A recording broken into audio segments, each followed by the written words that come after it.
हुकूमत एक नई कानून साजी की तरफ जा रही है और एंटी टेररिज्म एक्ट 1997 में तरमीम करना चाहती है। एक बार फिर हमारे दिफाई इदारे को वो इख्तियार दिए जा रहे हैं कि पेशेवराना ज़िम्मेदारियों से उसका कोई ताल्लुक़ नहीं है। पहले नेब से शिकायत थी, उसके इख्तियारात कम अज़ कम किए गए, लेकिन आज दिफाई इदारे को बेतहाशा इख्तियारात दे देना कि किसी को भी शक की बुनियाद पर 90 दिन तक अपनी तहवील में रख सकता है और तहवील की इस मुद्दत में मज़ीद इजाफ़ा भी कर सकते हैं। मेरे ख़्याल में ये एक सिविल मार्शल लॉ मुल्क पे कायम करने के मुतरादिफ होगा। ये जमहूरियत के चेहरे पर एक धब्बा होगा।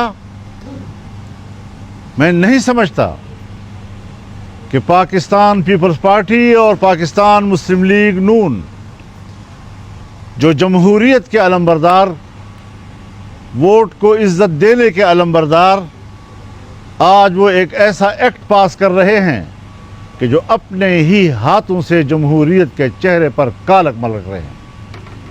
उनको इस बात से एहतराज करना चाहिए। जमहूरी इदारे इस किस्म के कवानीन की इजाज़त नहीं दे सकते। फिर हमें ये भी देखना चाहिए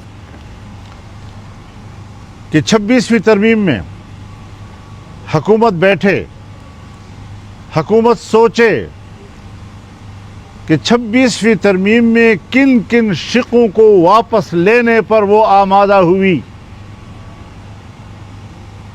और 26वीं तरमीम के असल मुसवदे में जिन शिकों को वापस लेने पर वो आमादा हुई है, क्या ये आज का तरमीमी एक्ट ये उस 26वीं तरमीम में हुकूमत की अपनी आमादगियों की नफ़ी नहीं कर रही?